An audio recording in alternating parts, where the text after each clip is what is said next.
کہ جب روزے ختم ہوتے ہیں عید الفطر میں تکبیر اضافی تکبیرات کے ساتھ 2 رکعتیں ہیں جو ہم ادا کرتے ہیں۔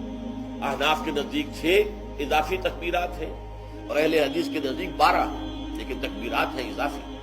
اور یہ کہ جاتے ہوئے اور آتے ہوئے عید کے لیے آپ جا رہے ہیں تو تکبیرات پڑھتے ہوئے جائیے، واپس آ رہے ہیں تکبیر پڑھتے ہوئے آئیے، اور یہ بھی کہ جاتے ہوئے راستہ کوئی اور، آتے ہوئے راستہ کوئی اور اختیار کیجیے، تاکہ پورا شہر پوری بستی جو ہے تکبیر کی آواز سے گونج جائے۔ یہ ظاہر ہے، باطن اس کا کیا ہوگا؟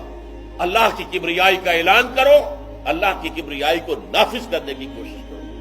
جب اللہ نے تمہیں ہدایت دے دی ہے، تمہیں اپنے دین حق سے نواز دیا ہے، تمہارا فرض ہے کہ اس کو قائم کرو، اس کے لیے جد و جہد کرو، اس کے لیے تن من دھن لگاؤ، اس کے لیے جان اور مال سے جہاد کرو۔ وَلِتُكَبِّرُوا اللَّهَ عَلَى مَا هَدَاكُمْ وَلَعَلَّكُمْ تَشْكُرُونَ، اور تاکہ تم واقعتاً شکر